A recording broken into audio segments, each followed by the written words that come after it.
Well, hello, Mathew. Hi. Thanks for popping up to my home, Casa Alexander.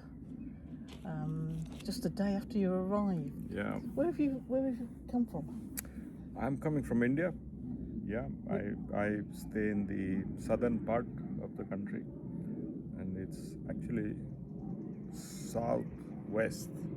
So we have something called the Western Ghats, which is literally the lungs of the country.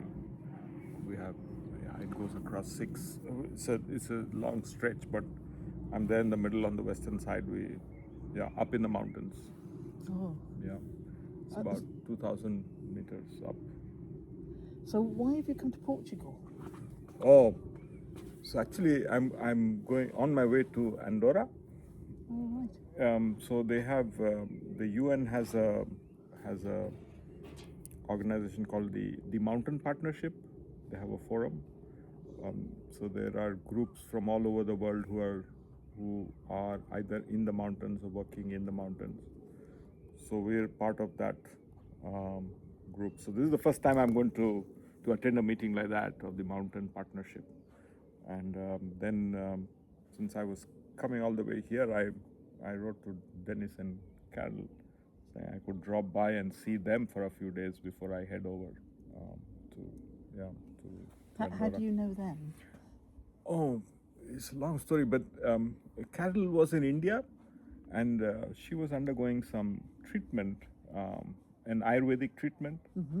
And my colleague was also there, and so they, since it was over 15 days, they just got to know each other. And then I think there was a big gap, and suddenly Carol somehow reconnected, and they've been great, Carol and Dennis, because they've supported some of our work in India. What kind of work? So basically, there's a lot that we going back in time, and still our core remains that we would like conservation, um, livelihoods, and enterprise to work together, not not one in isolation or not one at the expense of another. And so Carol, they they are very much of the thought that at the end the enterprise must be a part of any development work that you do, and because that once it connects to the market, then it's a whole another set of people who become part of your Network. network, and then they can spread the word too. And so they supported a couple of our setting up our units to help and upgrade those units, because we work primarily with honey Okay, and beeswax. right. So they helped once we were upgrading our honey unit. They supported us there, and then we were upgrading our beeswax unit, where we make balms, lip balm, soaps. So they supported that too. So that's how I know them. I've been in touch now maybe 5 years with them. Okay. Yeah. You're giving a talk tomorrow. It's in Loco, Yeah. and that's been publicised. What will you be talking about there?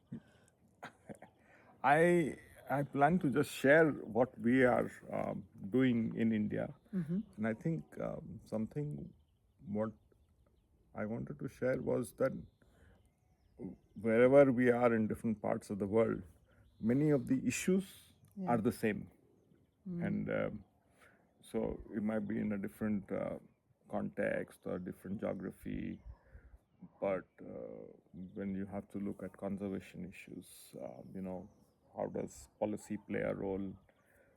How do local communities get involved in that? Livelihoods, issues around um, indigenous varieties, seeds. Um, how do you preserve them? How do you keep your tradition and culture going without, not at the cost that they become museums, but they help to keep the community together and create an identity for them. Um, yeah, and importantly, we are all looking for markets to be there to play a role in creating markets that are sensitive and are willing to not only pay a price, and I don't call it. Most people, when they're looking for organic or local produce, many people say it's expensive, but what I feel that it's actually a true cost that you're paying for the products, because all the other stuff that we see in the market is so heavily subsidized by the government. And so we never know the true cost of those products. And it also allows us to appreciate what we are getting onto our plate, primarily starting from there. And then, it can go on to crafts and other things too. But I'm starting from food, and how do we make that a very integral part of our lives. Yeah. So what have you done so far? Who have you met? Here in Portugal? Yeah. Oh, Portugal! I just came in yesterday, and yesterday we went to Orchard of Flavors. Oh yes. Yes. Yeah. Miguel Cotton. Miguel Cotton. Yeah. Miguel Cotton. Yeah. And we spent the afternoon with him. It was fabulous because what he's done in the last just in a few years, and it's not been just a random thing that he's doing. He's got a thought process behind it. He's thought through what he's putting on the border, the mulching, the fruits, and all the mix.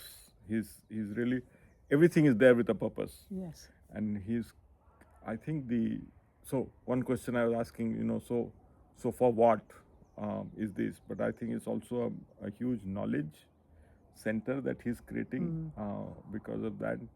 And so people come there, they can learn, and because of technology today, it is available on the net too. So people can either keep in touch with him and learn and take it back and try things in their own gardens, in their own places. Yeah. Yeah, I've producing lots of vetiver because of Orchard of Flavors and various other things, pigeon pea and So how long are you here for? Oh, another 2 days I leave. Oh, really? That quickly? Yeah, Oh, wow. Wednesday. Tuesday night I move to Faro, and Wednesday I go to Andorra. Yeah. Okay. Yeah. Well, thank you for coming here and spending some time. And I hope to see lots of people tomorrow. Yes. Whoops, here's Sophie. Come to say hello and goodbye. Thank you. Yeah.